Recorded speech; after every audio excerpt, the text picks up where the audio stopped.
ശരീരത്തിൽ അന്തർഭവിച്ചിരിക്കുന്നതാണ്. അതാണ് സ്വപ്നങ്ങളെ ഉണ്ടാക്കുന്നത്. ഒരുവന്റെ സ്വപ്നങ്ങൾ ഇന്നലെയുള്ളതല്ല ഇന്നുണ്ടാകുന്നത്. അപ്പോൾ അതും ഈ പറഞ്ഞതുപോലെ അവൻ ശരീരത്തെ സ്വീകരിക്കുന്നതാണ്. ഈ കാരണവും സൂക്ഷ്മവും ആയിരിക്കുന്ന രണ്ട് ശരീരങ്ങൾക്ക് അനുഗുണമായാണ് അവൻ്റെ സ്ഥൂല ശരീരം രൂപാന്തരപ്പെടുന്നത്.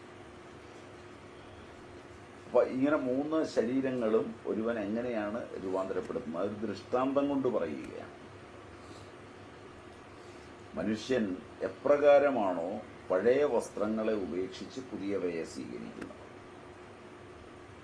വസ്ത്രം കീറിക്കഴിഞ്ഞാൽ, വസ്ത്രം പഴകിക്കളഞ്ഞാൽ, വസ്ത്രം ഇഷ്ടപ്പെടാതെ വന്നാൽ, ഈ മൂന്ന് സ്റ്റേജിലും വസ്ത്രം ജീർണമാണ്.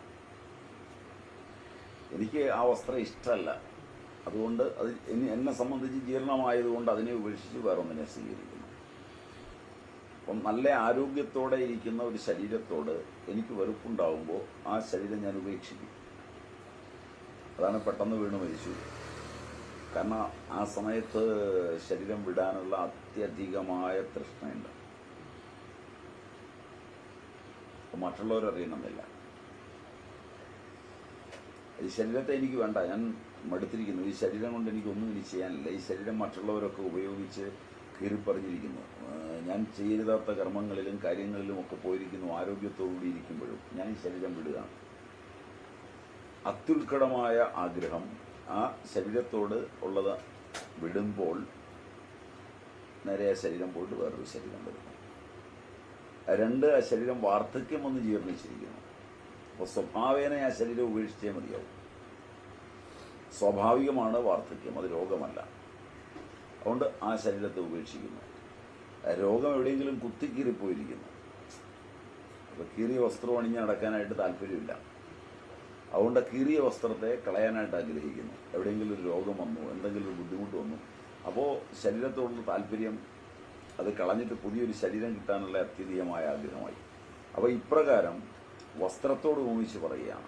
പഴയ വസ്ത്രങ്ങളെ ഉപേക്ഷിച്ച് പുതിയ വസ്ത്രങ്ങളെ സ്വീകരിക്കുന്നത് എങ്ങനെയോ അപ്രകാരമാണ് ആത്മാവ് പഴയ ദേഹങ്ങളെ വിട്ട് പുതിയ ദേഹങ്ങളെ പ്രാപിക്കുന്നത്. ഇത് അയത്നലളിതമായി നടക്കുന്നതാണ്. ഭഗവാന്റെ ലോകത്ത് ശരീരങ്ങൾക്ക് യാതൊരു പഞ്ഞവുമില്ല. പഞ്ചഭൂതങ്ങളാണ് ശരീരമായി രൂപാന്തരപ്പെടുന്നത്. പഞ്ചഭൂതമാണ് സർവത്രയുള്ളത്. അപ്പോൾ പഞ്ചഭൂതങ്ങളെ സങ്കല്പിച്ച് കഴിയുമ്പോൾ നമ്മുടെ ഉള്ളിലിരിക്കുന്നതായ ചൈതന്യം സൂക്ഷ്മ കാരണ ശരീരങ്ങൾക്കനുസരിച്ചുള്ള പഞ്ചഭൂതങ്ങളെ സംയോജിപ്പിക്കുവാനുള്ള ഇച്ഛ ഇവിടെ രൂപാന്തരപ്പെടുമ്പോൾ സമഷ്ടിയിൽ ഭഗവാൻ അത്തരം ശരീരങ്ങളെ അവിടെ റെഡിയാക്കി വെക്കുന്നു. അപ്പോൾ ഈ ശരീരത്തിൽ നിന്ന് എപ്രകാരമാണോ പുൽപ്പുഴു ഒരു കാല് പറിച്ചിട്ട് മറ്റൊരു കാല് ഉറപ്പിക്കുന്നത്, അതുപോലെ ഇവിടുന്ന് മറ്റൊരിടത്തേക്ക് ഉറപ്പിക്കുന്നു. ഉറപ്പിച്ചു കഴിഞ്ഞാൽ അന്നേരെ ശരീരം വിടുന്നു. ഇങ്ങനെ ലോകത്തിൽ മനുഷ്യൻ എപ്രകാരമാണ് ജീർണവസ്ത്രത്തെ കളഞ്ഞ് പുതിയതിനെ സ്വീകരിക്കുന്നത്, അപ്രകാരം തന്നെ ആത്മാവും ജീർണദേഹത്തെ വിട്ട് ഒരു വികാരവും കൂടാതെ തന്നെ പുതിയ ദേഹത്തെ പ്രാപിക്കുന്നു. അവിടെ പോകുന്നവന് വികാരമൊന്നുമില്ല. ബന്ധങ്ങൾ ഇവിടെ ഉള്ളവന് മാത്രമേ ഉള്ളൂ. ശരീരം വിടാൻ മുഴുവൻ തീരുമാനിച്ചു കഴിഞ്ഞാൽ പിന്നെ അവൻ്റെ ബന്ധങ്ങളെല്ലാം തീർന്നു. നിൽക്കുന്നവന് മാത്രമേ പിന്നെ ബന്ധമുള്ളൂ. ഇതാണ് അർജുനനോട് ഭഗവാൻ സൂചിപ്പിക്കുന്നത്. ഇത് മറ്റൊരു തരത്തിലും ആത്മാവിനെ, ശരീരത്തെ തീക്ക് പൊള്ളിക്കാം. കാരണം അതിൽ തീയും തീയല്ലാത്ത വസ്തുക്കളുമുണ്ട്. അതുകൊണ്ട് ശരീരം പൊള്ളിക്കുന്നതിന് പുറത്തുനിന്ന് തീ വേണമെന്നില്ല. അകത്തെ അഗ്നി തപിച്ചാലും പൊള്ളും. അതുകൊണ്ടാണ് അകത്തെ അഗ്നി അത്യധികമാകുമ്പോൾ വയറിലൊക്കെ പൊള്ളലാണ് ഉണ്ടാകുന്നത്. പുറത്തും പൊള്ളലുണ്ടാവും. യാതൊരു കാരണവും കൂടാതെ പൊള്ളിക്കൊമളച്ചിരിക്കും. അപ്പം ശരീരം പൊള്ളുന്നതിന് തീ ബാഹ്യമായി വേണമെന്നില്ല, കാരണം തീ അകത്തുണ്ട്. ശരീരം നനയ്ക്കുന്നതിന് വെള്ളം വരെ കൊണ്ടുവരണമെന്നില്ല, അകത്ത് വെള്ളമുണ്ട്. ശരീരത്തെ മുറിക്കാനും കഴിയും, സ്വയം മുറിയും. മറ്റുള്ളവയാൽ മുറിക്കപ്പെടാൻ കഴിയും. അപ്പോൾ ഇങ്ങനെയൊക്കെ ഇരിക്കുന്നതായ ശരീരത്തിൻ്റെ രീതി നിലനിൽക്കുമ്പോൾ ആത്മാവ് ഇതുകൊണ്ടൊന്നും മുറിയില്ല. ആത്മാവ് ഇതുകൊണ്ടൊന്നും ദഹിപ്പിക്കാൻ പറ്റില്ല. അപ്പോൾ ആത്മസ്വരൂപത്തെ, ആദ്യം ദേഹസ്വരൂപത്തെയും ദേഹവും ആത്മാവും വ്യതിരിക്തമായുള്ളതിനെയും സൂചിപ്പിച്ചിട്ട് ആത്മസ്വരൂപത്തെ പറയാൻ പോകുന്നു.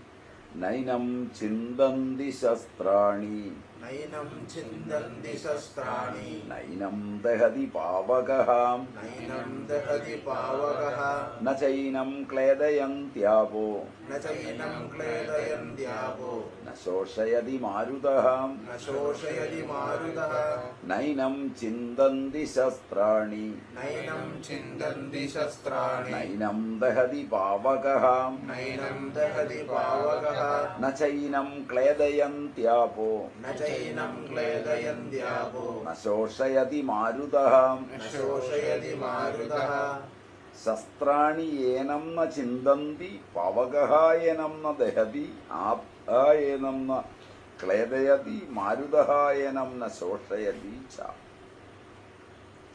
ഇവിടെ കർത്തൃവാച്യങ്ങളായിരിക്കുന്ന ആയുധങ്ങള് അഗ്നി, ജലം, വായു ഇവയെ വെച്ച് പറയുകയാണ്. ശസ്ത്രാണി ഏനം, ഈ ആത്മാവിനെ ന ചിന്തന്തി, വെട്ടിമുറിക്കുന്നില്ല. ആയുധങ്ങൾ കൊണ്ട് ആത്മാവിനെ മുറിക്കാൻ പറ്റില്ല. ഇത് യുദ്ധക്കളമാണ്. ശാരീരികങ്ങളായ തലങ്ങളിൽ നടക്കുന്ന ഒരു യുദ്ധത്തെ നീ ആത്മാവിൽ ആരോപിച്ചിരിക്കുന്നു. സ്ഥൂല സൂക്ഷ്മ കാരണ ശരീരങ്ങളിൽ ഉണ്ടായതാണ് ഈ വികാരം. അത് ഒരു ലോക യുദ്ധമായി, മഹാഭാരത യുദ്ധമായി വികസിച്ചതിന് പിന്നിൽ സമഷ്ടിയിലേക്ക് യുദ്ധസങ്കല്പങ്ങൾ കടന്നു വന്നതാണ് കാരണം. ആത്മസ്വരൂപം ആദ്യം തന്നെ ഉണ്ടായിരുന്നുവെങ്കിൽ യുദ്ധത്തിലേക്ക് പോവില്ല. അതുകൊണ്ട് ശസ്ത്രങ്ങൾക്ക് ആത്മാവിനെ മുറിക്കാൻ പറ്റില്ലാത്തിടത്തോളം ഇപ്പോൾ എത്ര പേർ കൊല്ലപ്പെടുന്നുവോ അത്രയും പേരുടെ വാസനകളിൽ കൊല്ലപ്പെട്ടതിൻ്റെ പ്രതികാരമുണ്ട്.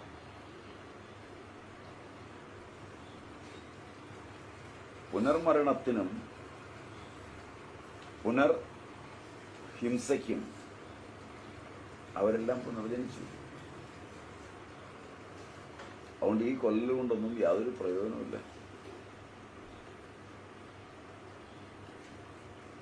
ഈ തുടർനാടകത്തിൽ ഇവരെല്ലാവരും വീണ്ടും ഉണ്ടാവും. കാരണം വാസന പോയെങ്കിൽ മാത്രമേ കാര്യം ഉള്ളൂ. യുദ്ധക്കളമായാലും നിനക്ക് ഈ യുദ്ധത്തിൽ നിന്ന് മോചനം വേണമെങ്കിൽ നിഷ്കാമമായി യുദ്ധക്കളത്തിൽ നിന്ന് പിരിയുക എന്നുള്ളതാണ് എളുപ്പവഴി. കാമനയോടുകൂടി യുദ്ധക്കളത്തിൽ ബന്ധങ്ങളെ കണ്ടിട്ട് നീ പിരിയുകയാണെങ്കിൽ പ്രതികാരം നടത്താത്തതിൻ്റെ ദുഃഖവും പ്രതികാരം നടത്തിയാൽ വരാവുന്ന ഭവിഷ്യത്തിൻ്റെ ദുഃഖവും ഒരുമിച്ച് കൊണ്ടുള്ള ഒരു ജന്മത്തിലേക്കാണ് പോകുന്നത്. അവിടെ വൈകല്യങ്ങളുള്ള ഒരു ജന്മത്തിന് അത് കാരണമായിത്തീരും. അതുകൊണ്ട് ആത്മസ്വരൂപത്തെ നീ അറിഞ്ഞാലും, ഒന്ന്, ഈ ആയുധങ്ങൾ ആത്മാവിനെ വെട്ടിമുറിക്കുന്നില്ല. അഗ്നി ഈ ആത്മാവിനെ ദഹിപ്പിക്കുന്നില്ല. ജലം ഇവനെ നനയ്ക്കുന്നില്ല. വായു ഇതിനെ ശോഷിപ്പിക്കുന്നുമില്ല. അപ്പോൾ പ്രകൃത വിഷയമായിരിക്കുന്ന ദേഹിയെ, ആത്മാവിനെ ആയുധങ്ങൾ മുറിക്കില്ല. ആയുധങ്ങൾക്ക് ആത്മാവിനെ മുറിക്കാനാവില്ല. അതുപോലെ തന്നെ അഗ്നിക്ക് ദഹിപ്പിക്കാനും വെള്ളത്തിന് നനയ്ക്കാനും വായുവിന് ഉണക്കാനും കഴിയുകയില്ല. അത് ആത്മാവ് നിത്യവും അചരവും ശാശ്വതവും പുരാണവുമാണ്. അങ്ങനെയുള്ളതിനെ ഒന്നും ചെയ്യാൻ പറ്റില്ല. കാരണം അവയവങ്ങളോടുകൂടിയ വസ്തുവിനെ മാത്രമാണ് ആർദ്രമാക്കാൻ ജലത്തിന് കഴിയുക. ഇത് അവയവങ്ങളോടുകൂടിയതല്ല. അതുപോലെ തന്നെ അവയവഹീനമായ ആത്മാവിൽ മുറിക്കലോ നനയ്ക്കലോ ഉണക്കലോ ഒന്നും സാധ്യമല്ല. അതുകൊണ്ട് ഒരു വസ്തുവിലിരിക്കുന്ന സ്നേഹാംശത്തെ വായു നശിപ്പിക്കുമ്പോഴാണ് അത് ഉണങ്ങുന്നത്. അതുകൊണ്ട് ആത്മാവിനെ തൊടാൻ ഇവയ്ക്കൊന്നും പറ്റില്ല. അങ്ങനെയാണെങ്കിൽ ആത്മാവ് സ്വയം നശിക്കുന്നതാണോ? സ്വയം മുറിയുന്ന സാധനങ്ങളുണ്ട്. മണ്ണിര സ്വയം മുറിഞ്ഞിട്ട് രണ്ടാകുന്നതാണ്. വാഴവിത്ത് ഒരെണ്ണത്തിൽ നിന്ന് വിത്ത് പൊട്ടിയിട്ട് വേർപിരിഞ്ഞു പോകുന്നതാണ്. അപ്പം അങ്ങനെ സ്വയം മുറിഞ്ഞ് ജീവിക്കുന്നവ ഒരുപാടുണ്ട്. അമീബ, ബാക്ടീരിയ ഒക്കെ സ്വയമാണ്. അതുപോലെ എങ്ങനെയോ ആത്മാവ് പോകുമോ? അതായത് കർത്തൃത്വമില്ലാതെ. അടുത്ത ശ്ലോകത്തിൽ അതാ പറയും. അച്ഛേദ്യോയമദാഹ്യോയം അച്ഛേദ്യോയമദാഹ്യോയം അക്ലേദ്യോശോഷ്യ ഏവചാം അക്ലേദ്യോശോഷ്യ ഏവ ച നിത്യസർവഗതസ്ഥാണു നിത്യസർവഗതസ്ഥാണു അജലോയം സനാതനഃ അചലോയം സനാതനഃ അച്ഛേദ്യോയമദാഹ്യോയം അച്ഛേദ്യോയമദാഹ്യോയം അക്ലേദ്യോശോഷ്യ ഏവചാം അക്ലേദ്യോശോഷ്യ ഏവ ച നിത്യസർവഗതസ്ഥാണു നിത്യസർവഗതസ്ഥാണുഃ അജലോയം സനാതനഃ അചലോയം സനാതനഃ അയം അച്ഛേദ്യഃ അയം അദാഹ്യഃ അക്ലേദ്യഃ അശോഷ്യ ഏവ ച യതഃ അയം നിത്യഃ സർവഗതഃ സ്ഥാണുഃ അചലഃ സനാതനഃ. ഈ ആത്മാവ് ഛേദിക്കപ്പെടത്തക്കവനല്ല, സ്വയം രണ്ടായി മുറിയില്ല. ദഹിക്കപ്പെടത്തക്കവനല്ല, ദ്രവിപ്പിക്കപ്പെടത്തക്കവനല്ല, ശോഷിപ്പിക്കപ്പെടത്തക്കവനല്ല. എന്തുകൊണ്ടെന്നാൽ ഈ ആത്മാ നാശമില്ലാത്തവന്, 3 കാലങ്ങളിലും ഉള്ളവൻ. കാലത്രയേപി തിഷ്ഠതി ഇരിസം, എങ്ങും വ്യാപിച്ചിരിക്കുന്നവനും സ്ഥിരസ്വഭാവമുള്ളവനും ചലിക്കാത്തവനും അനാദിയായവനുമാണ്.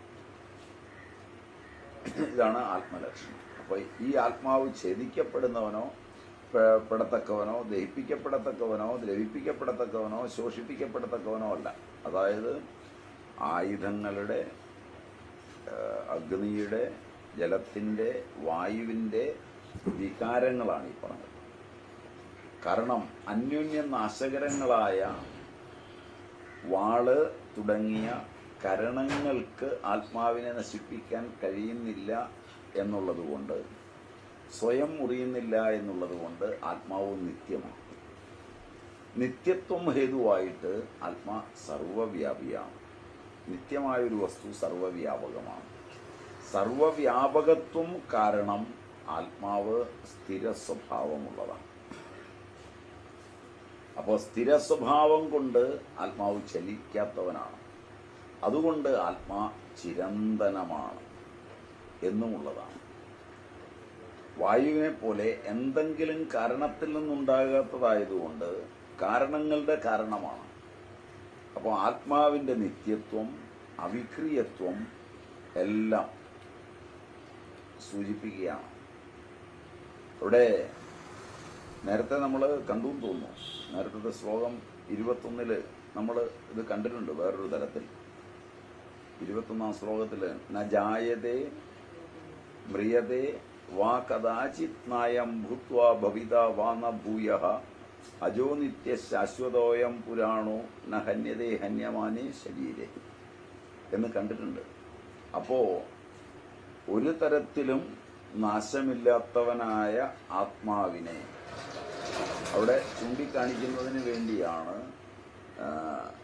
യാതൊരു നാശവും ഇല്ലാത്ത ആത്മാവ് നിത്യമാണ്. എന്തെന്നാൽ ആത്മാ അറിയപ്പെടാൻ വളരെ പ്രയാസമായ ഒന്നാകയാൽ സംസാരികളായ ദുഃഖിതരായ ജനങ്ങൾക്ക് വേണ്ടി ആത്മതത്വത്തെ പറയുകയാണ് ഇവിടെ ചെയ്യുന്നത്.